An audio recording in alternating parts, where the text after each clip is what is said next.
Hi, this is Chatterboxing. I'm Sean, and I want to talk about the Andre Ward Sergey Kovalev rematch. Now, I made a couple of breakdowns for the Kell Brook Errol Spence fight.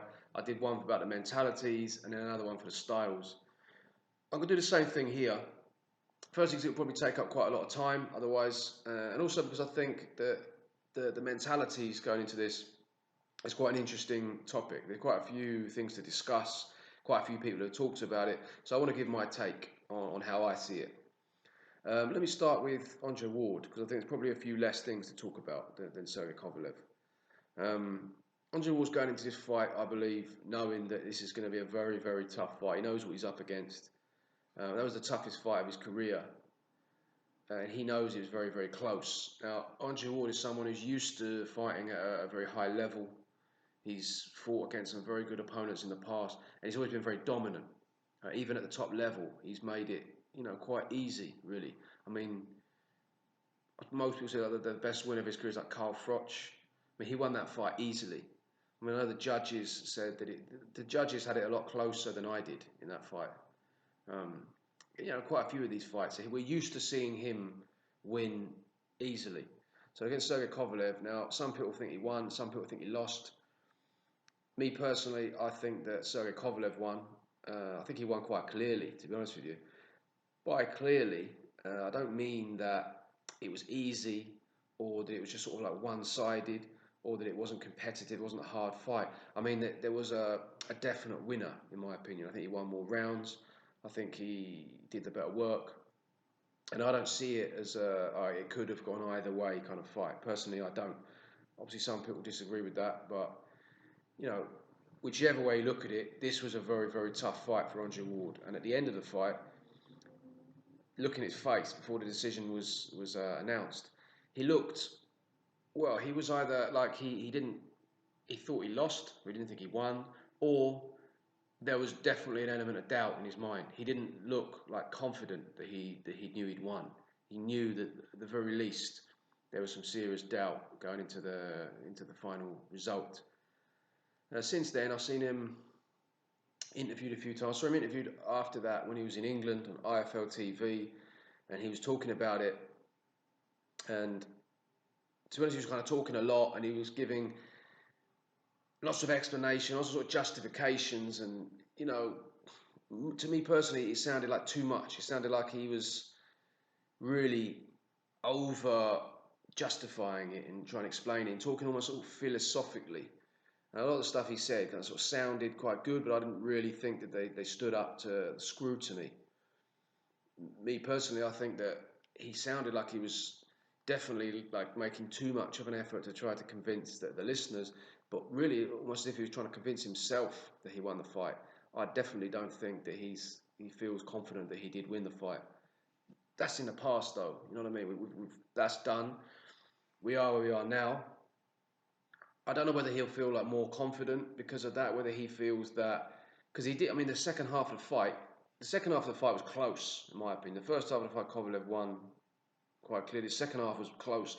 Ward probably edged it, but it was a close fight, and you could maybe get the impression that he was starting to work him out a little bit. But I don't know in terms of going into the next one. I think he'll be very confident going into it. I mean, he's been doing this for a very long time. It's true that he wasn't. He was quite reluctant to make the rematch. He was talking about retiring and all that. I don't think that was serious. Probably he was just trying to get everything on his terms, which personally I don't particularly like. I don't like all that stuff. I don't know much about the exact details. But from what I can gather, they had a contract, and that was agreed when he was given the opportunity to fight for it. He then changed it when suddenly he got the upper hand. And if that's what happened, because that's what it looks like to me, I don't like that kind of stuff. That to me isn't really in the kind of the spirit of the sport. But it is what it is. If that's what happened, that's what happened. So that's probably why he was longing it out as much as he did. Now, people use the word coward. People say that like boxers are scared and this, that, and the other. Too much, in my opinion. You look at someone like Andre Ward. He's Now, regardless of what you think of it, regardless of like, I think he's basically sort of taking a piss a bit the way this rematch happened, the way like sort of changing the contract after signing it. But he's someone who is a professional fighter who's been fighting at the top level for years against decent opponents, and he's always handled himself very very well. He's unbeaten, like at least officially. So the idea that he's scared and that he's like physically like sort of scared, he's a coward, is a bit ridiculous in my opinion. Now, is he wary of Kovalev? Does he understand like the challenge he's up against? Of course he does. But I don't think that he's sort of scared going into it. I don't think he's going to enter the ring, literally just kind of, oh, what have I got myself into? He's going to go into the ring thinking that he's going to win. He knows what he's up against. Whether he believes that Kovalev is going to be better in the rematch, he probably does, to be fair, but he probably thinks he's going to be better too. So, we'll see what happens there. But yeah, he's going into this, in my opinion, wanting to sort of put this right, because it obviously doesn't sit right with him, the fact that a lot of people think he got a gift decision. I think he wants to definitely put that right and get rid of that mark against his name. And also, I think you got to understand that he realizes that Sergey Kovalev is going to be in real kill mode. I mean, Sergey Kovalev's going to go in there really determined to do a job on him. Now, he understands that. He understands who he's fighting. It's the best opponent he's ever fought, the toughest fight he's ever had. The bloke dropped him, hurt him a few times, pushed him back, like hit him with jabs and hurt him. He knows that Kovalev can do him some serious damage, and he knows that he's very angry, and his intention is to do him some serious damage. You're talking about someone who's always done well in rematches, someone who's killed someone in the ring.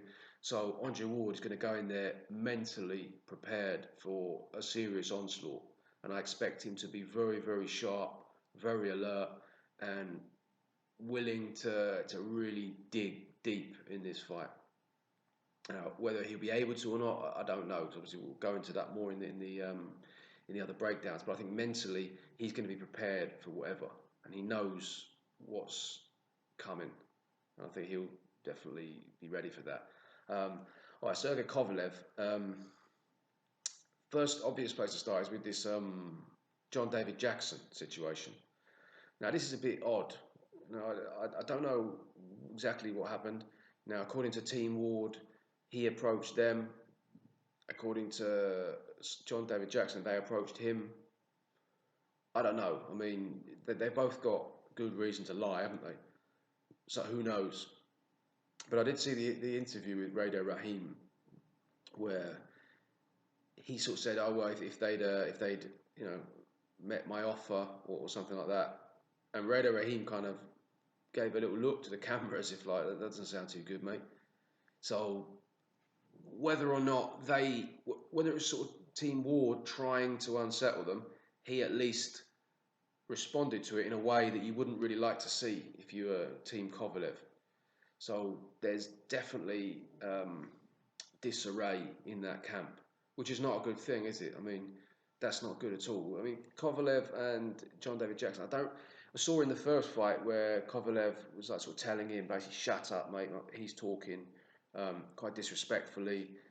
You've got this now with John David Jackson. Now, I'm sure they respect each other professionally. I'm sure Kovalev understands that he's a very good trainer. John David Jackson understands that he's a good fighter. But do they even like each other on a sort of personal level? It doesn't seem like it. And if they do, it seems like a very mercenary relationship, which, I mean, if you're going into battle, you need to have people around you that you can rely on, people that you trust.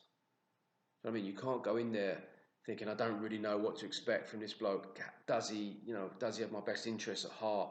I mean, if you're in a pub and you're with a couple of people you don't know, and you think it's going to kick off, there's a load of other people there, and you don't know these people who are with you, you don't really have that much confidence, do you? And you're thinking, yeah, I don't really know what they're going to do, so I might end up me against all these people. If you're there with a few mates, you know them, they're going to stand and fight. They're not just going to run off and leave you to get your head stamped through the pavement by about 10 people. you approach it differently, don't you? You have a different confidence. You're going to perform differently. So I understand it's not the same thing. It's a one-on-one fight, but I think the principle is the same. You know, like Andre Ward is going in there with Virgil Hunter, someone he's known his whole life. Someone, not his whole boxing life, he's been with him. He's known him since he was a kid. Now I saw the video, the program they made before the first fight, where Andre Ward, I'm not sure how old he was when his dad died, and his dad had been on drugs before that. His mum was on drugs. Very, very difficult situation. I think he was like 15 or something like that. And Virgil Hunter, at his lowest point in his life, when he really, really needed help, guidance, assistance, protection, Virgil Hunter was there for him, and he helped him out. So that's the person that he's got in his corner, someone who he's got total faith in, someone who would put himself on the line for him, someone who 100% has his best interests at heart and who will do whatever it takes to protect him. That's got to be a huge advantage compared to someone who potentially could go and, just sort of work with the enemy, like, so to speak, if the price is right. I mean, maybe Sergey Kovalev is, with his mentality, maybe that will help him. Now, we've seen in the first fight that he didn't really listen to John David Jackson or anyone else really anyway. Maybe he wants to be sort of me against the world. I can't trust the American boxing establishment. I can't trust the judges. Can't trust my trainer. It's literally me against everyone, and I'm going to go in there.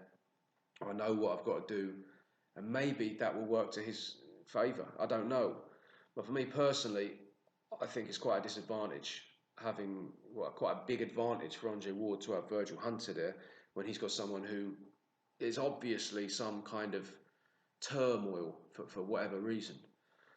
So that's something that, I don't know, we have to see how that plays out. As I say, it could go either of those two ways. Maybe that will actually sort of fuel Sergey Kovalev's determination and desire. I don't know, but you'd have to say in most cases it wouldn't be the case. In terms of all, excuses that have been made, I mean, I don't really know what to make of that. I don't have Instagram, I don't have Twitter, so I haven't seen the bulk of this stuff where he's supposedly been, coming out with all this stuff and blaming this bloke, that bloke, the weather, everything under the sun. Now, he got rid of the old